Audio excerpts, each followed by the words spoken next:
Halo teman-teman, apa kabar? Semoga semua baik dan sehat ya.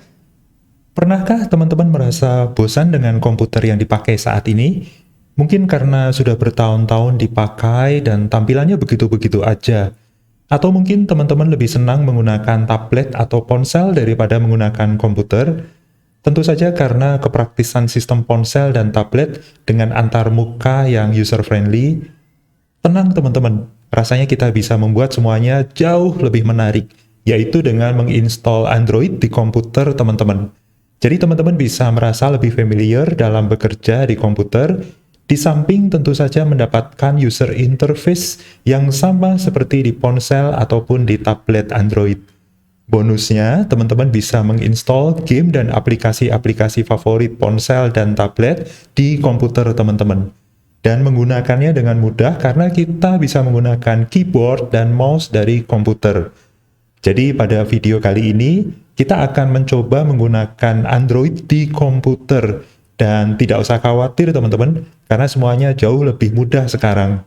Karena kita bisa menggunakan Waydroid dengan instalasinya yang sangat mudah. Nanti saya akan berikan beberapa tips dan triksnya juga ya. Jadi tonton terus video ini sampai selesai. Sebelum menginstal Waydroid, kita coba cari tahu apa itu Waydroid ya. Kita kunjungi website resminya di waydro.id. Kalau kita lihat di sini simbolnya mengingatkan kita kepada seorang superhero, apalagi ditambah ada lampu sorotnya yang biasanya digunakan untuk memanggil superhero tersebut ya teman-teman ya. Tentu teman-teman tahu superhero yang saya maksud ya. Nah, di sini pendekatannya Waydroid yaitu bahwa dia menggunakan pendekatan container based atau berbasis kontainer yang berjalan di atas sistem operasi Linux yang reguler yang menggunakan desktop Wayland ya, dan akan boot secara penuh sistem operasi Android ya. Ini tampilannya teman-teman sekilas ya. Nanti kita akan coba lihat sendiri seperti apa ya.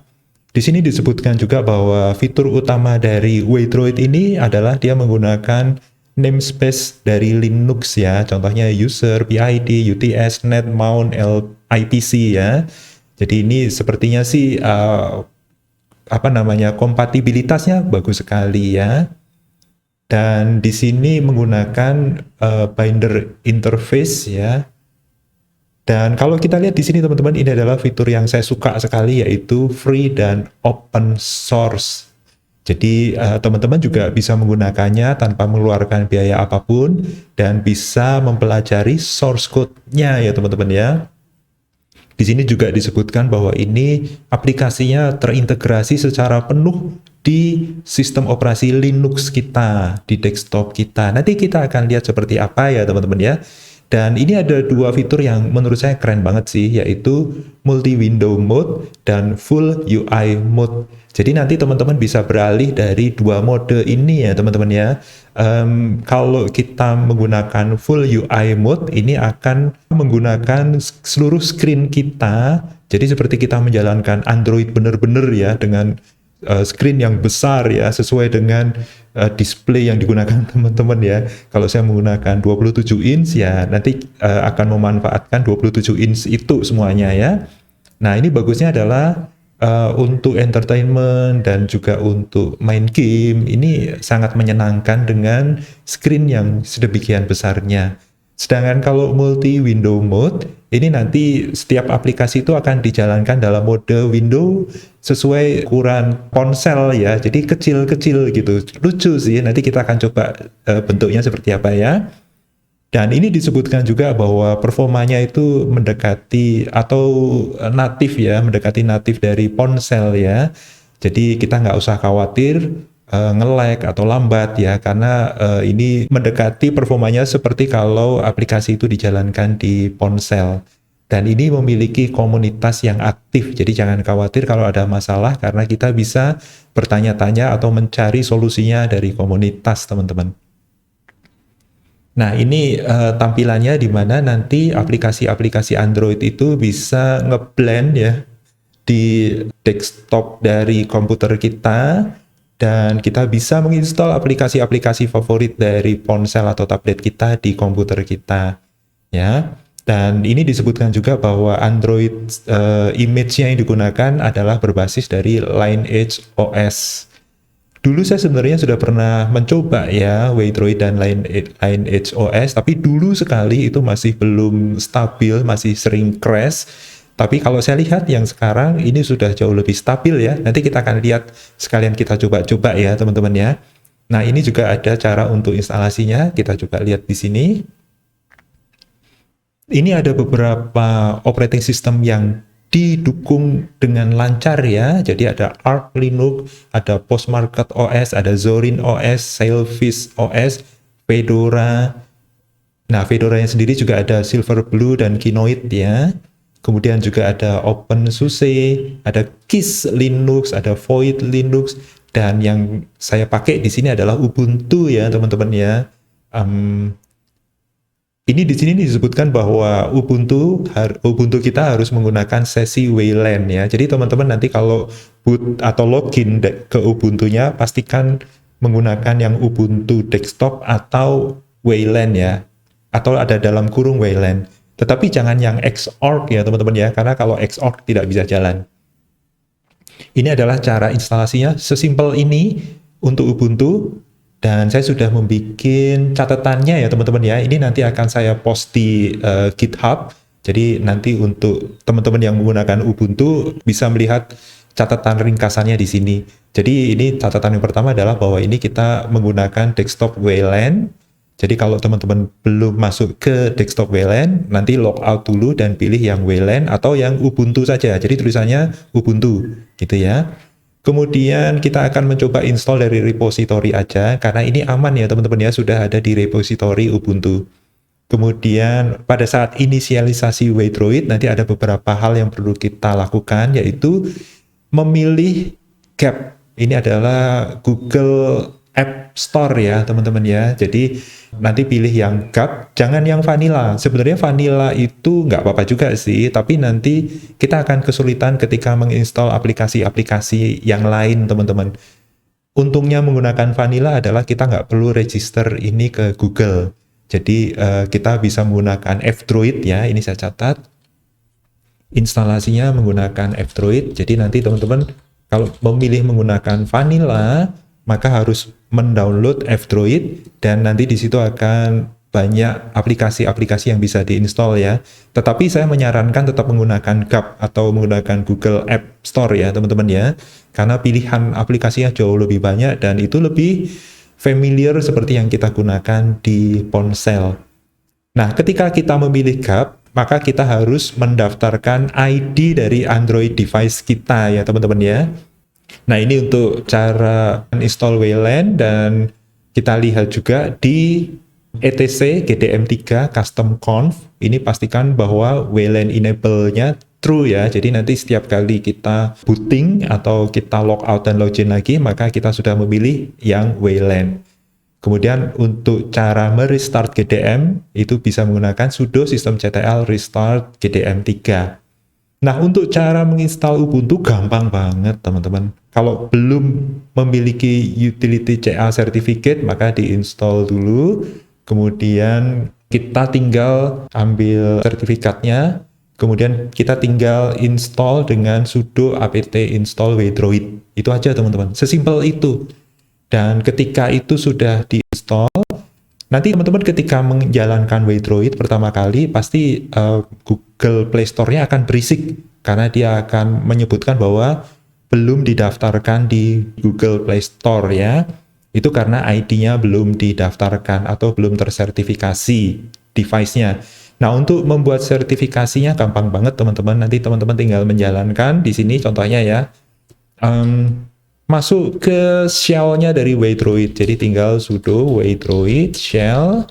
Ini masuk ke shell-nya dari Wandroid. Nah, di sini tinggal menjalankan ini teman-teman. Android runtime dan sebagainya.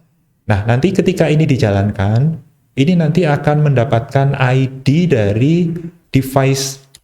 Nah, ini contohnya. Dari device Android teman-teman. Walaupun ini simulasi ya, simulator ya, berjalan di simulator.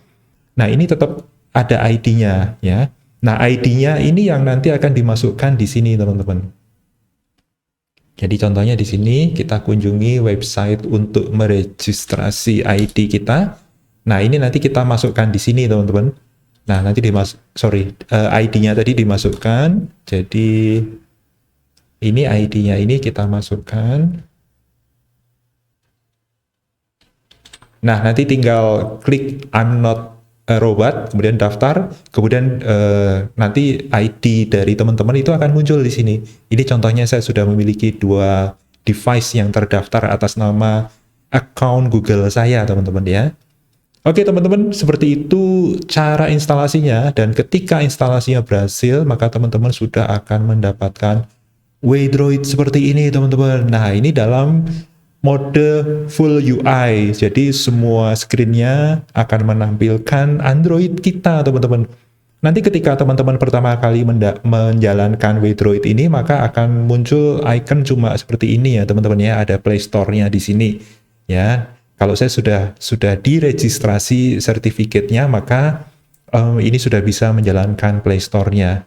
Nah, nanti teman-teman bisa menginstal semua aplikasi yang teman-teman butuhkan ya. Jadi ini saya sudah menginstal beberapa, teman-teman. Contohnya seperti ini. Jadi kita bisa kunjungi ke Play Store. Enaknya adalah ini bisa menggunakan mouse dan keyboard ya, teman-teman ya. Jadi sangat nyaman digunakan ya.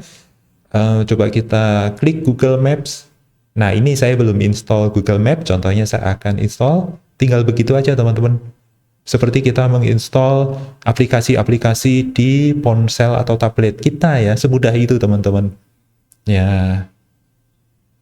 Kemudian kita back aja. Kemudian kalau mau games juga bisa teman-teman. Jadi contohnya games apa ya? Nah, ini ada folder khusus untuk games. Ya, nanti teman-teman bisa mencoba sendiri ya. Kebetulan untuk games ini saya game controllernya ketinggalan di Tangerang ya. Jadi saya nggak bisa mencoba langsung kalau kita main game menggunakan game controller di komputer Waydroid ini ya teman-teman ya. Pasti akan keren sekali sebenarnya ya, karena kita bisa menggunakan display yang sebesar ini dengan performa yang natif ya. Karena kalau kita menjalankan games di ponsel atau tablet, tetapi kemudian kita mirror ke ke display eksternal, itu biasanya akan nge-lag ya. Tetapi kalau kita main game langsung di display yang sebesar ini, tentu akan lebih nyaman ya teman-teman ya. Nah, oke teman-teman, saya nggak akan berpanjang-panjang di sini, tapi teman-teman nanti juga bisa coba sendiri ya. Untuk user interface-nya sama, ini ada tombol back di sebelah kiri ini, dan ada tombol ini ya untuk kembali ke home, dan ini di sini ada tombol untuk melihat aplikasi-aplikasi yang sedang berjalan ya. Ini bisa menggunakan scroll juga. Jadi teman-teman nanti bisa matikan aplikasinya dengan digeser ke atas ya.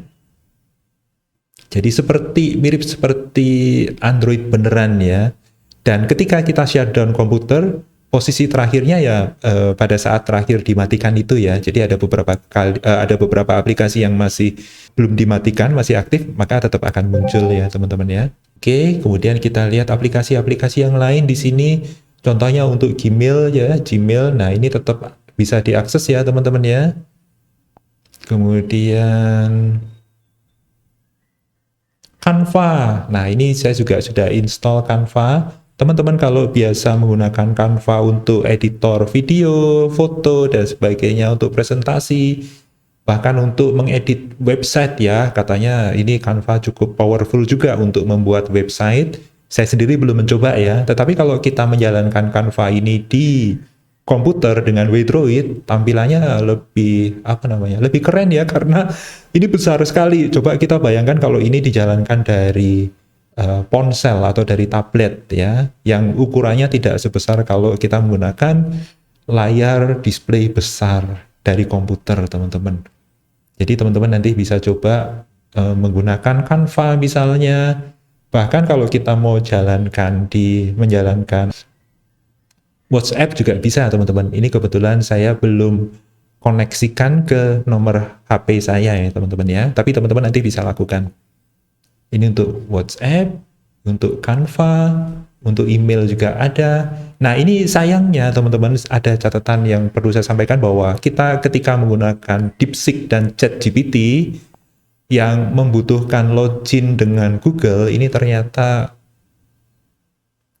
masih belum berhasil ya teman-teman ya. Jadi selalu balik ke sini lagi. Saya kurang tahu apa yang terjadi di sini, tapi rasanya ini belum compatible 100% ya dengan single sign on dengan Google-nya ya, atau karena device ini tidak 100% tersertifikasi Google, kita nggak tahu juga ya, tapi ini belum bisa login menggunakan Google. Teman-teman kalau punya opini atau punya dugaan tertentu mengapa ini belum bisa login menggunakan Google, mungkin bisa dituliskan di kolom komentar juga ya teman-teman ya. Nah, ini untuk settingnya kita juga bisa lihat di sini ya. Storage-nya kalau kita lihat di sini, wow, 1 tera teman-teman. Keren juga ya. Nggak tahu ini bisa dipakai seluruhnya atau enggak. Karena seharusnya sih ini berbagi storage ya. CPU-nya juga berbagi dengan hostnya yaitu Linux Ubuntu ya teman-teman ya. Jadi seharusnya sih ini cukup powerful ya. Karena kita tahu sendiri bahwa ponsel itu biasanya kan quad core atau octa core ya, 8 core ya. Kalau ini kita menggunakan 16 core ya teman-teman ya. Jadi seharusnya sih aman-aman dijalankannya ya. Kemudian kita lihat seperti yang lain-lain ini oke sih, saya lihat jalan. Kecuali kita nggak bisa login menggunakan Google ID di DeepSeek dan ChatGPT ya. Tetapi kalau kita di YouTube ini tetap bisa teman-teman. Ya. Jadi kita bisa menjalankan YouTube, bahkan no problem ya, soundnya tetap kita bisa mainkan juga ya. Nah teman-teman, tadi kita sudah menjalankan Waitroid dalam mode full UI ya. Lalu bagaimana kalau kita menjalankan dalam bentuk multi window mode? Di sini ada keterangannya ya teman-teman ya, bahwa untuk menjalankan Waitroid dalam multi window, kita perlu menjalankan ini di terminal kita teman-teman. Setelah ini dijalankan, kemudian kita perlu stop sesinya. Ini kebetulan saya sudah menjalankan ini ya teman-teman ya. Jadi saya tidak perlu melakukannya. Tapi teman-teman kalau belum melakukannya, ini tinggal di copy saja, kemudian dijalankan di terminal ya seperti ini. Kemudian nanti di stop dulu sesi dari Waitroid-nya dengan mengcopy yang ada di sini ya teman-teman ya. Copy di sini, kemudian dijalankan. Nanti setelah itu teman-teman sudah bisa menjalankan aplikasi dari Waitroid ini langsung dari Linux ya teman-teman ya. Jadi kalau teman-teman lihat di sini menunya, menu utama saya di sini, ini sudah terinstall aplikasi yang dari Waitroid ya. Muncul di sini icon-iconnya. Kita tinggal klik aja, maka di sini akan muncul aplikasinya dalam bentuk window seperti kalau kita menjalankan di ponsel ya teman-teman ya. Ukurannya kurang lebih seperti yang ada di ponsel. Kita coba jalankan yang lain, misalnya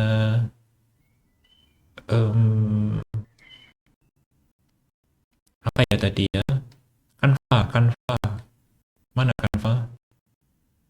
Kita search aja ya teman-teman ya, Canva. Nah di sini. Nah ini bentuk window ya, lucu ya teman-teman ya.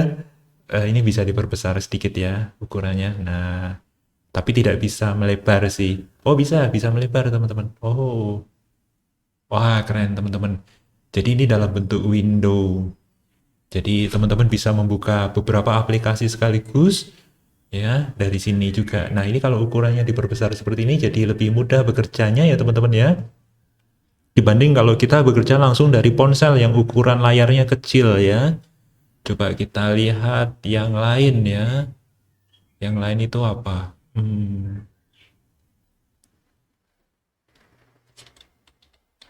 Waitroid contohnya. Kita lihat kalkulator. Wah, ini dia. Ini ada tombol back-nya ya. Jadi kalau kita back seharusnya keluar ya. Oke, ini keluar. Canva juga keluar ya. Dan di sini juga sudah tidak muncul di shortcut-nya ya. Coba kalau kita jalankan Canva lagi.